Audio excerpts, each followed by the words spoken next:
Douglas era jovem quando entrou para uma tribo urbana de punks. Eu estava revoltado com o mundo, com a vida, com Deus, e esse discurso para mim soou de maneira romântica no coração.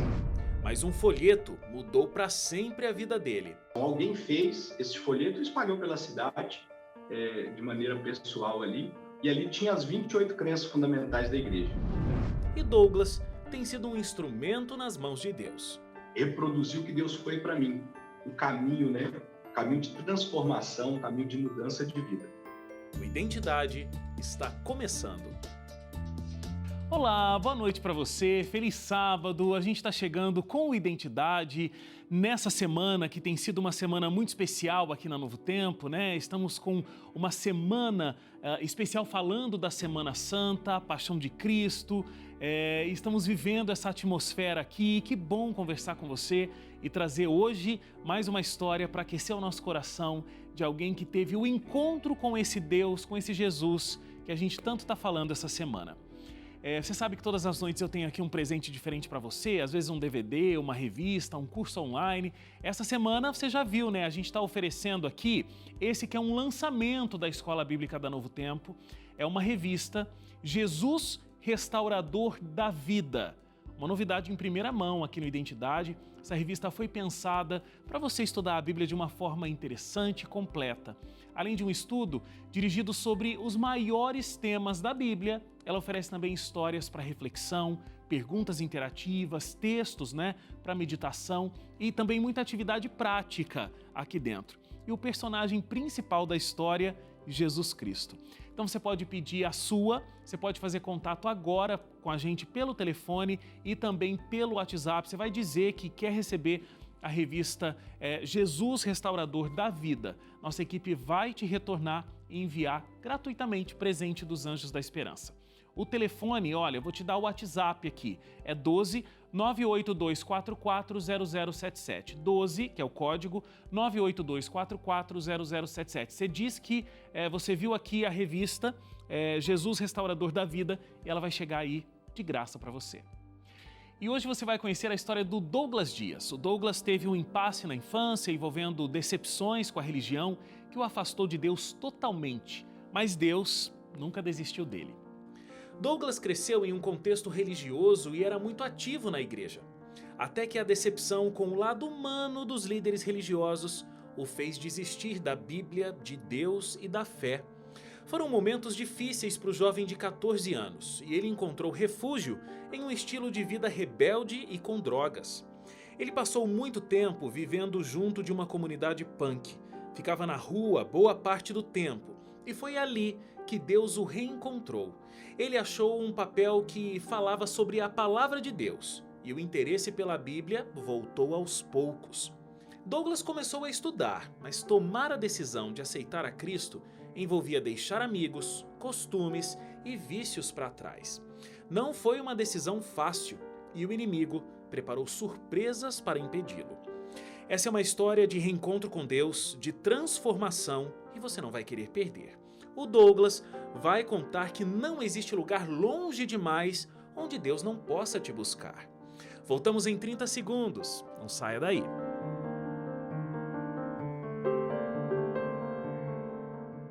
Já de volta, intervalo foi rápido e o Douglas já está aqui comigo. Oi Douglas, tudo bem? Tudo jóia, Wagner.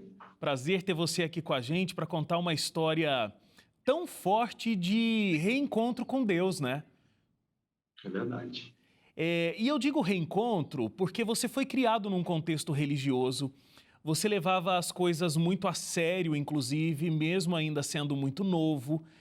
Vou contar até aqui um episódio que mostra como você era um adolescente, uma criança, um pré-adolescente, eu acho, nesse período, muito fortemente ligado à religiosidade. Você frequentava uma denominação, lá existia aquele processo dos dons de línguas, naquele formato em que a pessoa fala uma língua dos anjos. E o pastor dessa denominação traduzia o que essas pessoas falavam e você achava aquilo uma coisa muito solene, uma coisa muito forte, uma coisa realmente celestial, né? saía do universo do humano. Mas você teve uma grande decepção, inclusive com essa situação, né? Exatamente. Num determinado dia, eu saía do banheiro, o banheiro ficava bem ao lado da sala pastoral, e eu surpreendi ali o pastor e um obreiro dessa congregação. Eles conversavam e eles estavam ali arquitetando o que seria dito na hora do culto, né? E aquilo me surpreendeu muito justamente por essa solenidade com que eu tratava esse momento, né? Momento em que Deus falava diretamente conosco, né? Então foi, de fato, uma tremenda decepção. E é muito triste a gente ouvir isso, porque eu acho que são situações como essa que acabam fazendo com que a sociedade, de um modo geral, tenha uma visão de religiões cristãs, religiões evangélicas, a figura até do pastor muitas vezes fica desgastada, porque existe sim pessoas que estão levando a religião com uma falta de seriedade, com inclusive um charlatanismo, como você acaba descrevendo aqui, né? Mas isso não quer dizer que todo pastor, todo crente, todo cristão, todo evangélico sejam pessoas que não levam a religião a sério e estão exercendo de charlatanismo. Agora, eu entendo, Douglas, que isso te levou para uma revolta muito grande, porque não foi uma revolta só com a religião ou só com a figura daquele pastor que você depositava a sua confiança, mas acabou te levando a uma revolta para com Deus também, né? Com certeza. E assim, o momento era um momento muito conturbado, né? Esse momento, eu estava ali entre 13 e 14 anos, e foi justamente o momento que meus pais se separaram. Sim. Meus pais se separaram, a minha mãe, ela, como eram 7 filhos que ela cuidava, né? Isso foi um momento muito difícil para ela, um momento assim terrível. E ao mesmo tempo, chegando ali na fase da adolescência, a gente começa a ter aquela crise existencial, a questionar o porquê das coisas, né? E isso para mim foi um duro golpe, porque a única coisa que eu tinha, que eu me apegava, era justamente a religião, né? Era a única parte assim, era minha válvula de escape a tudo que estava acontecendo no momento, né? O momento difícil que a minha família vivia. Você é o filho mais velho? Eu sou o terceiro mais velho. Tá. Porque você, inclusive, tomou a dianteira dessa situação, né? Porque o seu pai, ele foi embora de casa, realmente abandonando vocês todos, a mãe, todas as crianças, abandonando, inclusive, financeiramente e deixando vocês numa situação muito difícil. Você procurou um advogado, fez um processo contra o teu pai, ganhou isso na justiça, o que deve ter trazido uma situação financeira melhor para a tua família naquele momento, mas também causou um afastamento ainda maior da tua relação com o teu pai, né? Sim, a relação que já era desgastada, ela praticamente deixou de existir nesse momento, né? Eu, na verdade, do casamento do meu pai e da minha mãe, eu sou primogênito. Mas quando eles se casaram, ele tinha um filho e a minha mãe também tinha um filho. Então, daí eu sou o terceiro mais velho. Uhum. Quando ele saiu, eu fui até o fórum da cidade e ali eu procurei os funcionários daquele fórum, expliquei a situação e falei que nós precisávamos de algum auxílio, né, de que maneira eles podiam nos ajudar. E nesse momento eu vi o juiz entrando no fórum, eu olhei, ele estava com aquela veste característica deles, né, e fui até ele, expliquei a situação e ele indicou um advogado que estava estagiando, e esse advogado, ele entrou com o processo e dias depois a gente recebeu ali a pensão alimentícia, né? Então, aconteceu isso, esse desgaste na relação. Sim. Depois, meu pai me acusava como sendo aquele que tinha entrado contra ele, né? Mas, na verdade, eu estava pensando só no bem-estar dos meus irmãos mais novos, da minha família no geral. Sim. E nesse meio tempo, onde tudo estava muito conturbado na sua família, na sua religião, você estava se envolvendo com um grupo de pessoas muito diferentes do grupo de pessoas, inclusive, que você tinha contato na igreja e nesse círculo familiar que tinha esse contexto religioso. Era um grupo punk. Então você se vestia muito diferente, tinha um cabelo todo doido, você ia para as ruas, existia dentro desse movimento algumas práticas que eram muito ruins, até criminosas, né? Porque existia a depredação de locais que são públicos, mantidos pelo governo, enfim, violência mesmo contra as pessoas. Me fala um pouco desse teu momento e desse teu envolvimento com o grupo punk naquele momento. Nesse momento assim difícil que nós estávamos atravessando, o meu irmão mais velho, por parte de mãe, o Augusto, ele conheceu um grupo de jovens, né, os punks lá da cidade. A cidade tem uma cena assim nessa área aí underground, que a gente fala aí do rock, muito forte. E ele começou a se envolver em concertos de rock. Esse grupo tinha um envolvimento político muito forte, né? Havia muitos protestos, pregavam o anarquismo, né? A erradicação de qualquer tipo de hierarquia, de liderança. E isso soou no sentimento de revolta. Houve um casamento ali, né? Eu estava revoltado com o mundo, com a vida, com Deus, e esse discurso para mim soou de maneira romântica no coração. Pensei, bom, tá tudo errado, né? O mundo está errado, o mundo é muito injusto. Então, talvez uma maneira de responder essa injustiça é justamente com essa revolta. E dentro desse grupo, né, ali não havia líderes. Cada um era pregado a liberdade, né? Você podia ter liberdade de expressão, de buscar os prazeres, e você tinha que construir uma sociedade onde todo mundo fosse livre. Essa era a pregação que existia. Sim. Só que, na verdade, o que acontecia lá dentro era o inverso. Com o passar do tempo, com o envolvimento, com as coisas que a gente ia entrando em contato, nós nos tornávamos cada vez mais aprisionados, né? Aprisionados às drogas, né? Infelizmente, a essas práticas criminosas de violência, de depredação. Quando havia, por exemplo, algum ato político na cidade, partidos de oposição vinham e financiavam para a gente cartazes, faixas, tinta, às vezes até drogas mesmo, para que nós estivéssemos lá para causar um tumulto, né? Para atrapalhar o andamento daquele programa político, que era da situação, no caso. Então, eu observava aquilo e, assim, sendo bem sincero comigo mesmo, eu me questionava, bom, mas onde está o anarquismo nisso, né?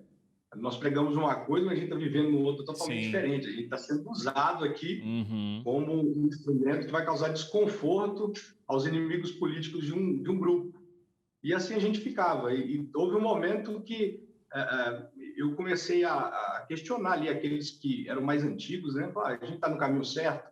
É isso mesmo que nós estamos buscando? Olha as escolhas que nós estamos fazendo. E acabou começando ali um ruído na relação também ali com esse grupo, né? Agora, tem um momento que a sua vida começa a mudar. Você indo para uma festa, está procurando ali um papel para, inclusive, conseguir usar droga, né? Conseguir fazer um rolinho para poder fumar uma droga. Mas esse papel é especial e a gente, no próximo bloco, vai contar o que aconteceu com o Douglas e o texto que estava escrito nesse pequeno papelzinho que ele estava buscando para uma função e acabou tendo outra. Não sai daí, a gente volta já aqui com Identidade e a história do Douglas.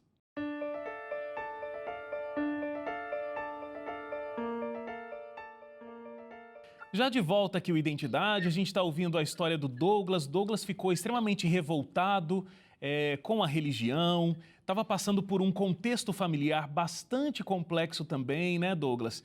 E aí, um dia indo para uma festa, envolvido com esse grupo de pessoas, usando drogas, até tendo atos criminais, atos criminosos, você procura um papel para poder fazer ali um rolinho e usar uma droga.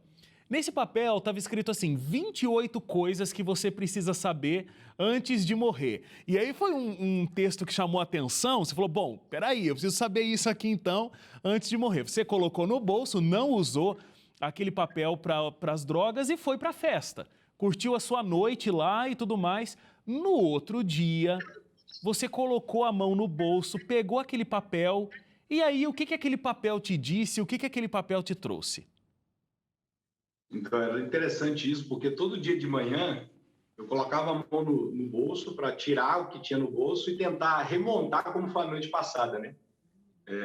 Era sempre uma aventura. tentar descobrir o que aconteceu, me lembrar dos eventos que havia acontecido. Tamanha era a loucura com que a gente fazia nessa época, né?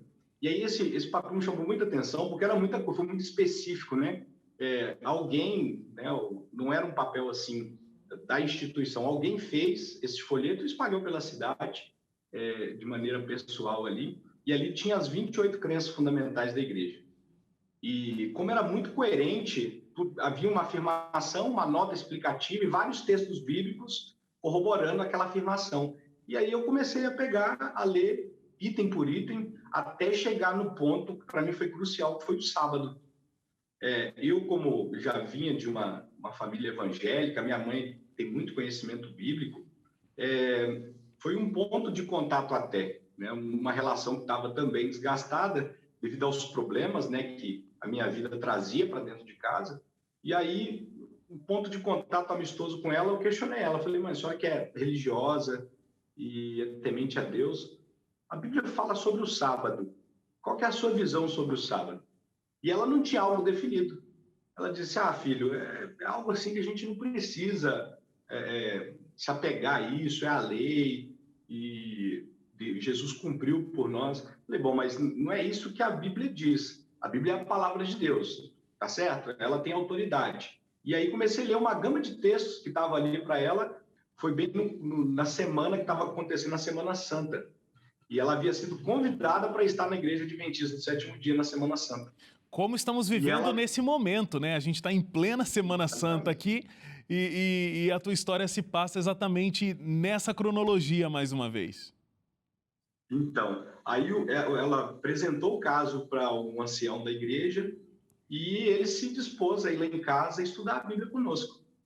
Ele foi todas as terças-feiras, ele ia lá e ele escolheu, ele falou, olha, como vocês já conhecem a Bíblia, já conhecem assim, a Bíblia, pelo menos boa parte dela, eu vou começar pelo Apocalipse. E para mim foi maravilhoso. Como é que você conseguiu vencer aquele preconceito de religião não é só enganação, para de fato querer voltar a estudar a Bíblia? O que quebrou esse momento que você vivia? No primeiro momento eu ainda tinha um pé atrás, assim. Eu aceitei, mas para mim me aproximar um pouco mais da minha mãe do que querendo mesmo o estudo bíblico, né? E só que no decorrer do estudo, a seriedade com que o estudo foi tratado, como era coerente, né, as informações que eu recebia. Então, aquilo para mim foi maravilhoso. E casou que o punk, por si só, ele tem uma guerra com o consumismo, com o capitalismo, né? E na figura ali do estudo, daquele estudo do Apocalipse de Daniel Belvedere, em que coloca uma superpotência mundial como sendo um instrumento satânico, né, de configurar um poder de oposição a Deus, aquilo soou como música aos meus ouvidos. Então, aquilo me cativou e me fez ficar assim mais atento e querer entender um pouco mais as profecias. Agora, na minha vida particular, talvez seja essa a pergunta que você me fez, eu tinha tido um problema muito grave, né? Eu tive uma desavença com uma determinada pessoa na cidade e houve um dia que alguns que ficavam junto comigo no grupo haviam planejado matar essa pessoa. E eles queriam que eu, né, executasse ele por ele ser meu inimigo, e ele havia dito que faria isso comigo. Então, eles esperavam que eu fizesse antes, né? E eu não fui capaz. Cheguei até o momento de nós estarmos ali, tive a oportunidade, mas na hora o Espírito Santo falou no meu coração e não permitiu que eu cometesse esse ato, né? Então, eu creio que o Espírito Santo estava ali já trabalhando e quebrantando o meu coração. E quando você disse que não faria mais parte do grupo, foi muito difícil, né? Você foi enquadrado ali e quase que o pessoal tira a sua vida também, né? Um dos rapazes, ele foi preso e ele estava armado. Então, de certa forma, eles diziam que estavam lá por mim, que iam resolver um problema meu. E como não houve, né, não assassinamos o rapaz, eu não quis fazer isso e pedi para que não fizessem, e o rapaz foi preso nesse contexto, eu acabei me tornando um culpado por ele ter sido preso. E daí, né, eu tomei a decisão de me entregar. Fui até eles, falei, olha, eu não quero que minha família fique em risco, não quero colocar meus irmãos, meus amigos em risco, e me entreguei a eles, e houve uma espécie de um tribunal do crime ali para saber o que fariam comigo, né?